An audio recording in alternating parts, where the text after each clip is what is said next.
Well, if tonight said anything, guys, it's that Raw was really boring tonight, and it was just another one of those episodes where you just wondered about the booking. Sometimes you wondered what are they doing with storyline purposes, but the ending angle of the show made it a little bit interesting, and we're going to get into that in this What Did We Learn Raw edition. Let's go. All right, guys, so for the first thing we got the Kurt Angle, of course, addressing the fans, addressing what happened on Raw, or not Raw, sorry, but the TLC pay-per-view. Of course, he was in an angle with the Shield, where he was the Roman Reigns. Some people would put him as the stunt double of Roman Reigns, and it was evident by the way that he was looked, the way he dressed, the way his mannerisms were. It was definitely a Roman Reigns stunt double. But he then went to talk about the Survivor Series matches, and this... I'm a little bit scratching my head a little bit just for some of them. So, of course, you're going to have Bliss versus Natalya.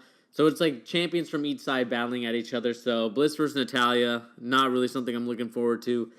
Miz versus Corbin, no, again, not something I'm looking forward to. But the one I am looking forward to is Seth Rollins and Dean Ambrose versus the Usos. That should be a very damn good match. I can't wait for that one to happen. But it just got me thinking, like, what? I don't see why these matches had to happen. I wish the champion would be involved in this. I wish they would be involved in the fight. So they also announced that there's going to be 2 5-on-5 matches with the men and the women, and you'll see it later tonight as to what happened in that segment. But anyway, guys, like I said, it's a little bit head-scratching to me why this is happening, especially for the first two. The first two will be boring matches. I mean, I don't know what it is. I feel like your Survivor Series, sorry, not your Survivor Series, but your SummerSlam and your WrestleManias are the only ones that I think I'll allow these 7-hour pay-per-views, but I'm not going to do it for Survivor Series. Survivor Series is one of those pay-per-views I am not looking forward to, guys. It's looking like it's already going to be another 8-hour debacle, an 8-hour mess, and we're just going to be left with a lot of reviewers and a lot of people saying it's going to be a very nice pay-per-view, a very good pay-per-view, like almost 9 out of 10, 10 out of 10 even for Survivor Series. And you just have to question what they're watching. And today made me realize how much of these kind of WWE hardcore fans there are.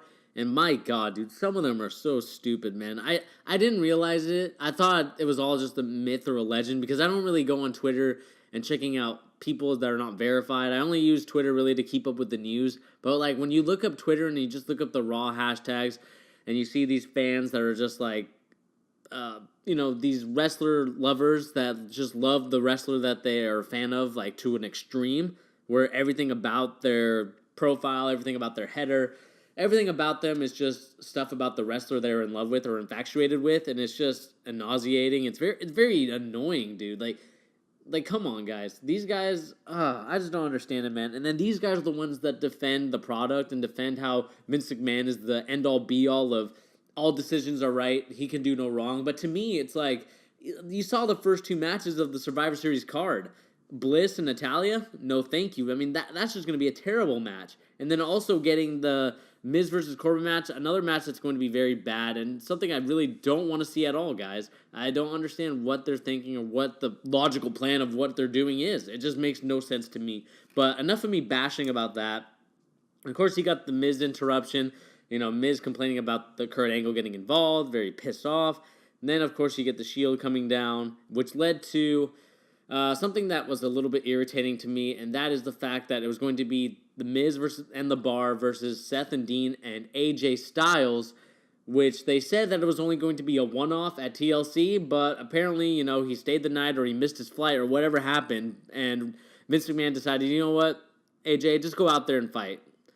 Just go out there and fight, which might have led to what we're going to talk about later tonight. I know I keep hyping it up, but we're going to talk about it. Trust me, guys. It's probably the bigger angle of everything, and I'll tell you how I feel about it in just a sec.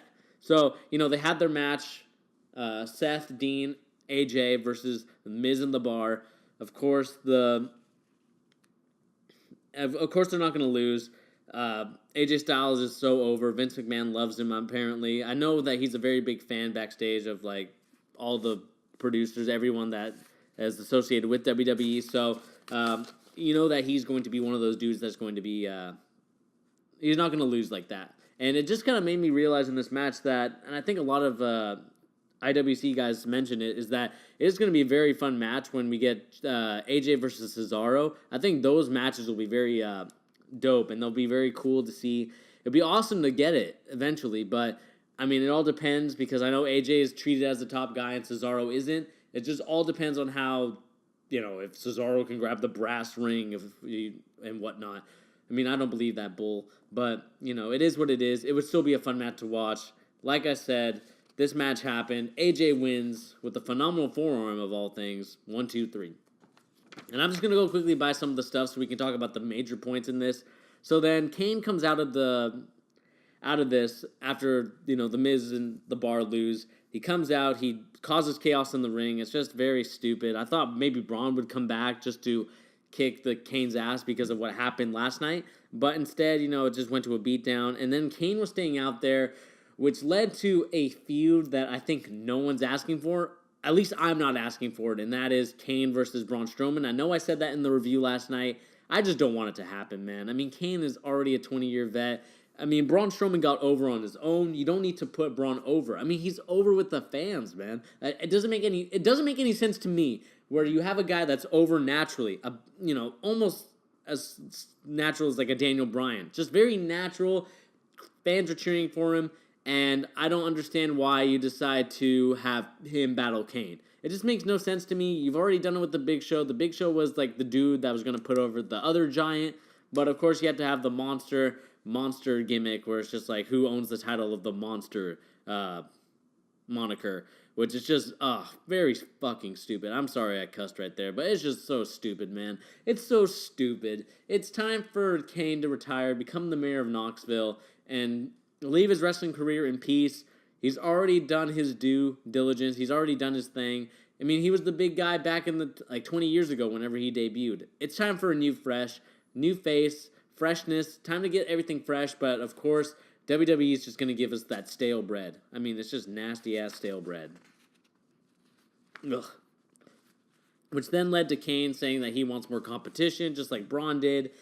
And then what happened was that we got Finn Balor coming out to face Kane, and this is the thing that just pissed me off about this, guys. Why is Finn Balor coming out there to fight Kane if he's going to lose? I'm going to spoil it for you guys. Balor lost in this match after having a great match with I wouldn't say great, a decent match with AJ as like a momentum builder. I would say it's a momentum builder more than just like a 5-star, 4-star classic. It's a momentum builder for the eventual Brock Lesnar versus Finn Balor, which has been rumored at Royal Rumble. But you kind of derailed it by having him lose to Kane, which we all know became a jobber. I mean, Kane became a jobber later in his career. I don't know if WWE wants me to forget about the Authority days when he was a jobber, but I'm sorry. He's just a jobber. It just makes no sense to me why Finn Balor lost. He lost taking 3 choke slams, and you could say, he took 3 choke slams. It's not really getting buried. But to me, that's getting buried, man. You can't have that happen. Finn Balor is just too good to get buried by Kane. I don't know. At first, I thought it was the way to build Finn Balor up to face Lesnar because it's a smaller guy going against a bigger guy. I thought that maybe that's what they were going with, but instead, it turned out to be the complete opposite, and it ended up. I didn't know that Kane was the new guy coming in. I didn't know he was the fresh face. Apparently, he is the fresh face because all of a sudden, Kane comes in and he's winning matches and looking very dominant and strong. When we already know that Braun Strowman is already dominant and strong, and we saw that because he took out Roman Reigns. I mean, when you take out Roman Reigns, one of the top guys in the company, you know he's over. You know that he's going to be a big deal when the fans are cheering for him. But WWE doesn't see it that way for whatever reason. I don't know. Fans are excited about this, but I'm going to let you know that this fan isn't. And whether you are or not is up to you guys, but I'm just letting you know you shouldn't be excited for this match because it's going to be just very boring, stale bread. Anyway, let's just move on to the next thing here after we just talked about that. Kurt was a little backstage segment with Shane talking about the Smackdown Live versus Raw match, which of course is going to happen. It was always going to happen anyway. But now it's just a more official, they're getting in each other's faces. Shane's bragging about the win that they had last year. We'll see if Raw can pull out a win this year. And that's basically going to be it. But I will agree with some of the YouTubers and some of the wrestling critics that are out there that's saying that you should have built up this feud a long time. I wouldn't say a long time ago, but you definitely should have had seeds planted so that you could easily just go right to that storyline. It'd be easy for some of the guys to just attack the Raw guys, or like when they fight at Survivor Series, it'd make it so much easier. But I guess they're doing it now to kind of just make sure that there's no loopholes in it. But we'll see where it goes from here, guys. And let's move on to the next thing. So then we had another rematch with Asuka versus Emma. Again, a very competitive match. I thought it was going to be a squash match because I know a lot of guys were pissed yesterday that it wasn't going to be a squash match. But I think that this tonight should have been a squash match. I don't know. It's just the way that Emma's been billed, and I understand that's the reason why people are pissed. And I could see that point exactly because it makes sense. You know, Emma hasn't been built up in a very long time since maybe NXT. Yeah, since NXT, that's the last time she was built up because, you know, she had the Emelina gimmick, which didn't go anywhere. But I don't know, guys. I just think they need to build up these women again. I mean, some of the women there are just jobbers, and they need to do a better job of making sure that they look strong while in defeat. So it makes Emma look more credible when she goes against Asuka. But, you know, again, it's another rematch. Asuka wins by the same way again. Asuka wins with the Asuka lock. Tap out submission. And then next segment was an Alexa Bliss thing, taunting the crowd, making fun of the crowd. Of course, she wants a "You Deserve It" chant. Her whole rant was about that she doesn't get appreciation from the fans the way that other people have, such as Finn Balor, AJ Styles. So basically, she did it where she kept saying, you know, I'm going to say this and you're going to say this for the fans. But of course, Mickie James comes out, gives her that was a crazy DDT. I was amazed. That was a very nice DDT by Mickie James. She still got it. I mean, it wasn't a doubt that she still had it. I thought that she was going to be not on TV, or they were going to kind of release her because they're having new women come in through the Mae Young Classic. I thought maybe that's why they were Mickie James had that very emotional goodbye, but apparently that's not the case, and Mickie James just gave Alexa Bliss a DDT onto her title, and that was pretty much the end of that. And a very good women's segment in terms of how it was positioned on the card, in terms of, you know, making Mickie James look strong even when she lost last night. And Alexa Bliss looks like a badass heel because she's a very good talker on the mic, and that's probably her strongest suit, being a Raw member of the team. But anyway, guys, that is it for that part of Raw. So let's just continue going on here, guys. I know I'm a little bit tired. It looks like I might seem a little bit exhausted, and that's because this Raw felt like a 3-hour Raw. It was just very tiring, guys. I'm sorry to say. But, you know, Kurt Angle segment again. This time it was for the captaincy of the women's team for the 5-on-5 match. Of course, you had Sasha Banks, Bayley, and Alicia Fox. You know, Alicia Fox complaining because she's there the longest. But as you saw last night, she was definitely not the smartest because she didn't have the ring presence like a 10-year vet should. I mean, as a 10-year vet, you should definitely have the ring presence, definitely be a lot stronger than you were, but, you know, it's whatever. I mean, this segment was cringe. I was just thinking, like, wow, can this segment end already? Kurt Angle deserves better than this, but you guys are treating it like it's the most amazing thing ever. And then next we got the Elias Sampson segment, and that is going to be what he said on playing the guitar, playing his music, and he just took a shot right at Green Bay, Wisconsin. Aaron Rodgers' collarbone, just making fun of that. I thought that was very good. He knows how to draw heat. This dude is a heat magnet. And this just led to, technical difficulties coming in. Elias once threatening one of the technicians that works at WWE, I'm presuming. I think his name was Justin. Yeah, I think Justin. So, you know, Justin, I hope that you didn't fuck up there. But, of course, it wasn't him. Of course, it was Jason Jordan coming out, getting no reaction, of course. I mean, that's just the story of Jason Jordan, the no-reaction kid, the son of Kurt Angle with no reaction, no charisma. They just need to do something with that character, man. It's just getting stale. It's getting boring. They need to do something with it. It's just getting to a point where we're just sick and tired of it. But anyway, you know, basically all you need to know is that Jordan wins by DQ because Elias Sampson hits Jason Jordan with the guitar, and that's basically the end of that. The two things that we'll talk about, because I just want to skip the cruiserweight match. It was nothing. Kalisto beat Enzo, and then Alicia Fox won the captaincy, and that's pretty much it for the last matches. But we're going to talk about two segments here, and that is going to be the Brock Lesnar responding to Jinder Mahal, and it's also going to be the Smackdown Live invasion angle that happened at the end of Raw. So first, let's talk about the Brock Lesnar thing here. So Brock Lesnar responds to Jinder. Heyman, of course, going in at it to Jinder Mahal, talking about that he's just a transition champ. Not really a transition, but like a fake champion. Like he has the look, but he doesn't have the wrestling ability. Just like a lot of people have been saying, doesn't have the wrestling ability, doesn't have the look, or not the look, but doesn't have the charisma to be a champion. And that's basically what we got from Paul Heyman shooting, looked like it was shooting at Jinder Mahal in the way that he is as a wrestler and as just a character in WWE. Making fun of the Singh brothers, of course, because, basically doing Heyman's job, so he says that he does it better. And, I mean, me saying it doesn't do it justice. If you guys can find it on the WWE.com YouTube channel, on WWE.com itself, you'll see that he really went in hard at Jinder, and it zinged it. And it kind of just, I hope it opened eyes for people that Jinder is just not a good champion. He may have the look, but he just does not have the wrestling ability, and he beat Nakamura, which I'm still salty about. I know I said that in previous reviews. I'm still salty about that, and I will always be salty about that because the way that they did my man Nakamura dirty is the way I feared that they're going to do Asuka, and I hope that doesn't happen, but, it's already happened. Sorry about that, guys. It's already happened again. It's already done. It's due, but, oh, man, I'm just sick of it, man. I hope, the thing that sucks is that it basically says that Brock is going to belittle the title. He's going to belittle the WWE Championship title, which is just a damn shame because that title is more prestigious than the Universal title.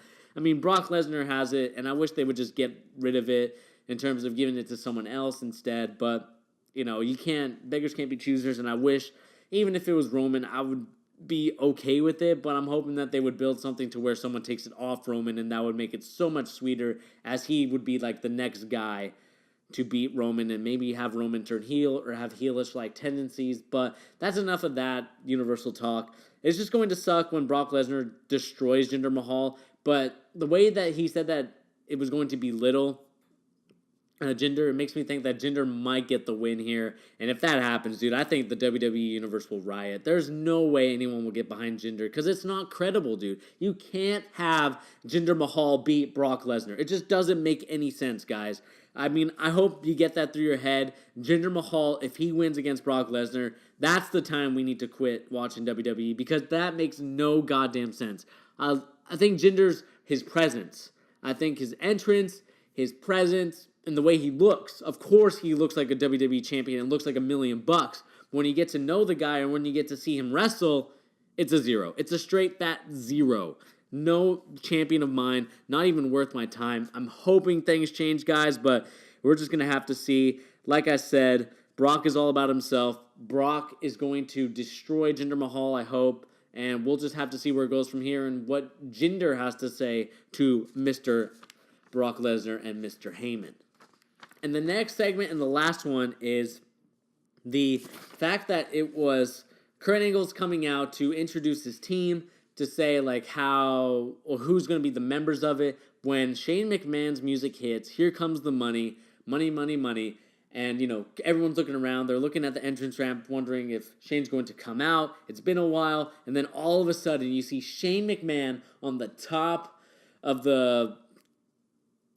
with the WWE Universe coming down with the crew of SmackDown Live guys, with Rusev wearing the beanie, looking like an Uso. I hope that Rusev joins the Usos because I think that'd be a very dope concept.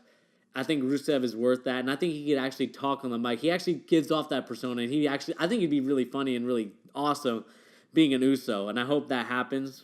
Usos, please let him in. But, like I said, the crew was coming in. Everybody from Becky Lynch to the New Day to Rusev to Baron Corbin to Nakamura, all coming down from the universe, from the WWE Universe, and just basically surrounded Kurt Angle as if it was just an invasion almost like the Shield does when they have someone that they want to fight in the middle of the ring.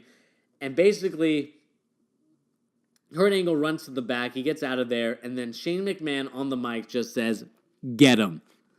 And then you just see the New Day, Becky Lynch, all those guys behind them just coming in. You see Titus Catering so they go to the back. So you see Titus Catering in the back. I don't know why I call it Titus Catering. God damn it, JD. You made me say Titus Catering. Titus Worldwide comes in the back. They're looking down. They're, the New Day says hi to them. And then all of a sudden, there's just a beatdown. They just beat them down, gets them all beat up. And then you just see just a lot of carnage come in.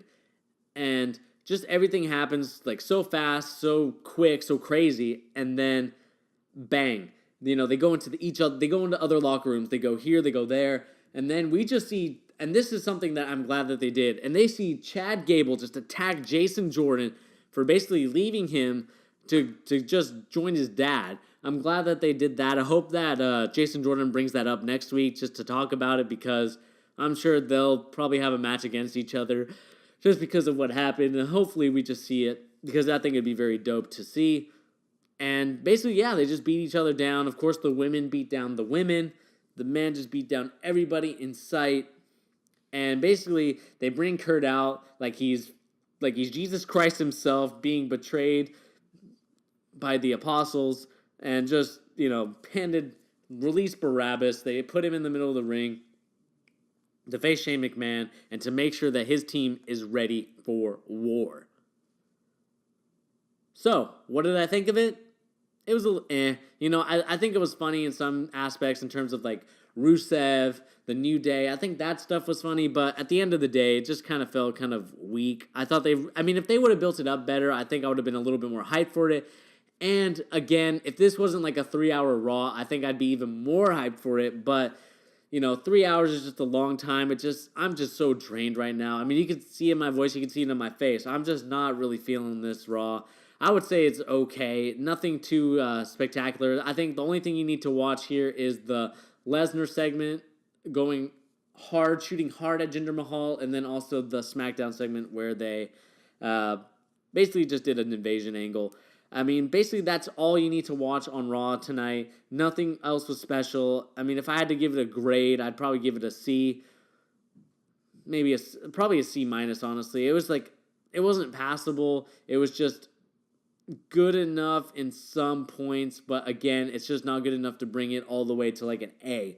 And the way that I would grade that because that it was a long Raw, it felt like a long Raw, and I just didn't enjoy it at all in terms of how long it was and how much energy it took from me. I mean, watching Raw is basically like a job in itself.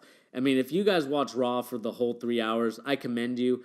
I do it as well, but it's just very tiring and very gruesome to just watch it over and over, man. I'm just sick of it. But anyway, guys, this was your Raw review. Like I said, C-, C. That's the grade I'm going to give it tonight, guys. Like I said, this has been your boy Bernie. I'll holler at you guys later at the next video. Please remember to check out the TLC review and reaction, the previews and predictions from the past so you can see what led up to this, and also to check out the Dragon Ball Super stuff that's going to be coming on the channel, along with a new Charge episode later tomorrow. Anyway, guys, peace.